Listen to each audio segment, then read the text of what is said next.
Uh-oh, guys, we might actually have a banger.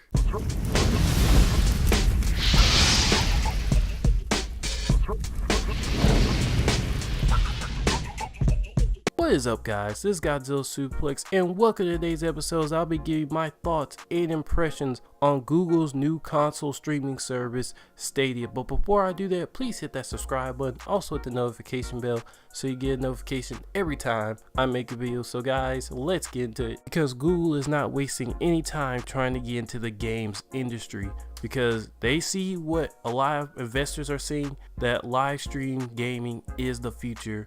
Because you can have a constant internet connection, you don't have to actually own the game, you could just pay a subscription fee and be able to play any game you want. They see that's the future. It's working with Xbox Live's Game Pass, which I personally tried, and is actually really good for value, even though you don't get the best games that come out at launch, and that's really the only flaw with it.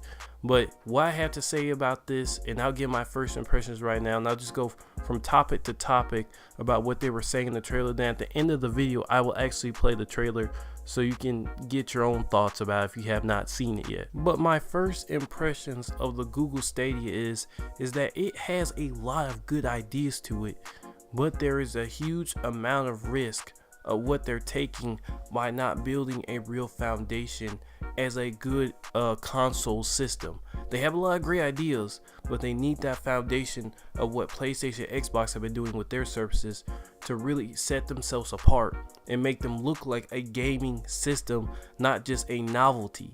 So that's the most important thing. Look like a legit gaming system, unlike the Xbox One that tried to market itself as an all-around thing. No, it needs to be marketed as a game console first. Then when people get on it, then they can, sort of do other things with it as they find out about it. You can include that when they buy it in the instructions. Hey, this does more than this and this and that, but the marketing needs to be solely on gaming. And that's my first take on it. It's a great console, but they had to market as such and show the gaming features to get the average gamer thinking about it. So first of all, what I want to say is that this console from a power perspective is great. 10 teraflops, oh my goodness, that's beyond what we have now. And now games instantly load. That's what we need out of our next generation consoles. We don't need to wait and have these slow waiting times. We just need to be able to get in the game. And that's exactly what Google's doing. They've already seen what that can do and how it changes really the game when you buy it. Clicking on the game, like Mortal Kombat 11 comes out and you're pressing the button to play it right then and there, that's something different. That's off the wall, and the fact that it's going from their place back to yours and it's on a stable connection is something that would be very, very awesome. And for a lot of games, that would just be off the charts, man. It's off the charts, especially if SharePlay opens up. If Sony gets their hands off the fist, Google can really just swoop in and start taking up these guys if they do it right, though.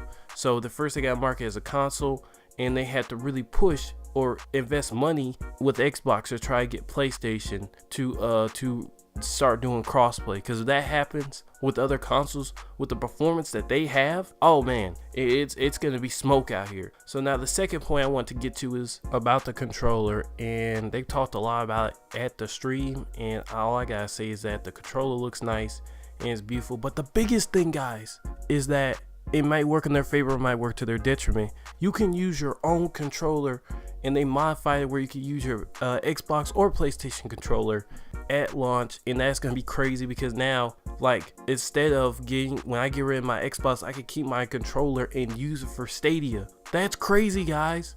So that means I will have 4 or 5 controllers, including my Stadia controller. So if literally we have a 5 or 6 player game, all my friends can freaking play with me at my house. That is absolutely insane, guys. That is insane, especially with them trying to bring crossplay, not crossplay, but share play or couch co-op back. That's out of this world. With no latency problems, that's out of this world, guys.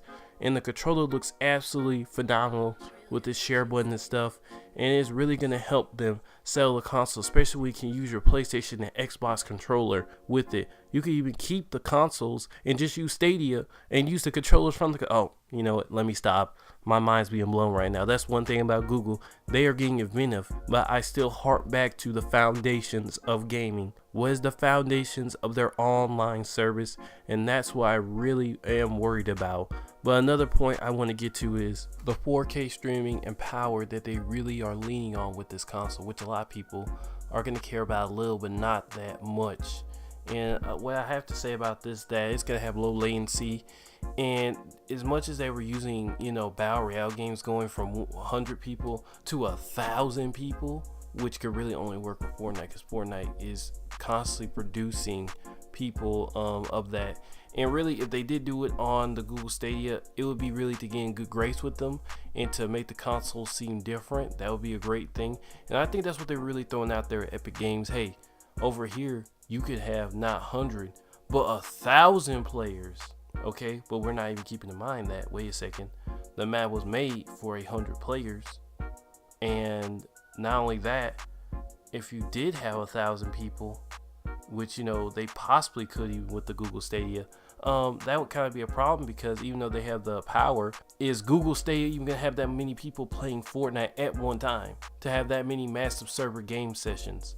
Like, this is all this kind of numbers and putting out illogical stuff that I'm talking about, stuff that is never going to happen, because the development time that would take to do it is not worth it. Because okay, the 100-player game session is the right kind of game session. 1,000 people would not work. Games would be hours long. Plus, on top of that, not only hours long, but it would be a wasteful server. Instead of splitting them up in different servers, having people getting in and out fast, you're stuck in the game. You're stuck in the game for hours. How is anybody supposed to finish a 1,000-person battle royale unless it's going at super speed? Including that, not only that, the maps are small. So this notion about 1,000-player battle royale, I hate this, because this is hypothetical mystic talk. Like, it's like, no, that can really never happen. So stop bringing out this number that can never happen. And that's what non-gamers are gonna say. They're gonna say illogical stuff that can never be applied in a game for multiple circumstances. And I just mapped out all the reasons why 1,000-player battle royale cannot even happen at all. So people think, oh wow, it can host 1,000 players later. No, it can't, because Epic would have to be doing all the work. They would have to purchase huge expensive servers, 1,000-player servers. Then, if people are playing on the Google Stadia, which you can't do it on any other platform, Google Stadia will be the only platform having 1,000 players, and it doesn't even have an install base yet. So where is the sense in this? Where is the sense in any of this? Like, there's no sense in that statement. I'm sorry I'm harping on that statement, but that's how I feel about this whole stream. They're not doing stuff in the convention of what can actually happen and be convenient for the game. They're just throwing stuff out there that doesn't make halfway sense. But now let me get into my next point. Especially with low latency, that joke is gonna be, oh my gosh, oh my goodness. This be trying to break down that whole Fortnite thing and the battle royale, 1,000 people. It just shows you that he's not really a gamer. He's just talking. He's just a talking point. And this is really where they need to get to the point where they need to get actual people who know about the games industry in there to implement actual game features that could change the way we play games. As we said, not just have these arbitrary side stuff like the voice command from the Xbox One, stuff that actually impacts the game, inconveniences the gamer in some aspect or way, and the developer to give us features in the game that convenience us. That's what the focus needs to be. So now let's get into my next point, which is Stream Connect has to be an emphasis point for this console.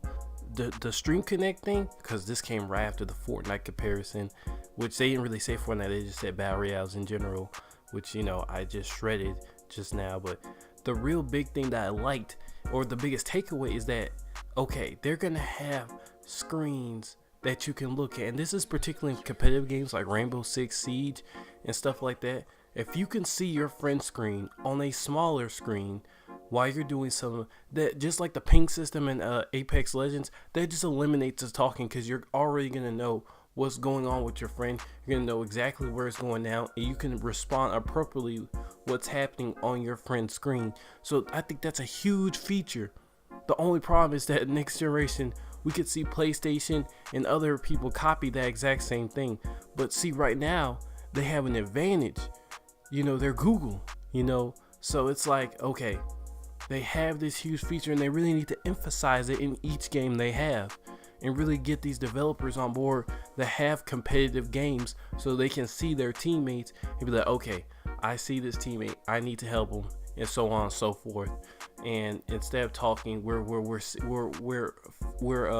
seeing the information, and now we can process and how to respond to it, especially in battle royales, which will be critical for Fortnite, in PUBG, in all these games. It would be absolutely astronomically critical. It would be the biggest thing since the ping system. Again, I'm going back to, it would just be huge, guys. It would be huge. There should be a ping system in every game, and there should be the multiple screens that you can see in every game, because that would just give so much convenience to the battle royale in that particular sense, and just in games in general that are competitive or highly competitive, and not even competitive adventure games or games that you experience together, to kind of cut down on the confusion.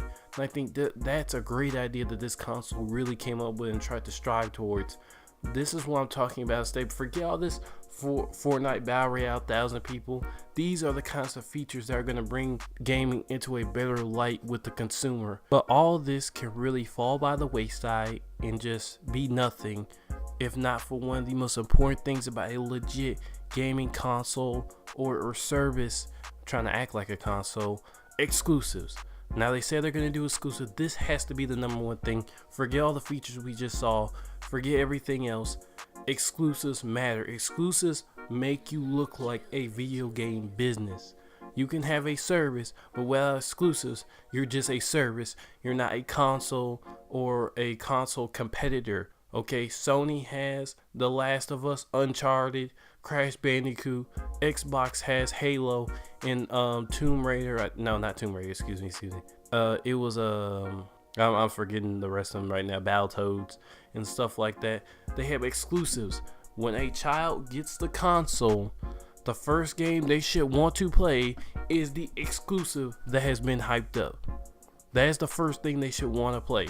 The exclusive that has been hyped up. They should be waiting for day one to click on the game and get in the game and see what's all about. Even grown people, that is the first thing they should want to play, is that awesome looking exclusive. And unlike Nintendo's launch, not be skipping over, even though they had Mario Odyssey. That is the main thing they had to focus on. Really move the technology to not make this like experimental game. No, to make a real AAA game that will satisfy the consumer and let him know that this is what you should be expecting, not only from the number one party or the first party, but the third party in features that they can add to those versions of the game. So with all that said, you know, another critical thing that I'll touch on very quickly before finishing this video is that you have to, and I mean actually have to, have an infrastructure where your service is very valuable to the customer. And I think that'll be the biggest thing. Even though it's a streaming service and you get all this, having a couple of free games a month, the same model, but adding a little bit more on top of that will make them never want to give up the service. And I think that's one of the biggest things that the Google Stadia needs to conquer in year one, right out the gate. So exclusives and having a good platform, because I think they have all the unique features in the right place. But guys, give me your thoughts in the comments section.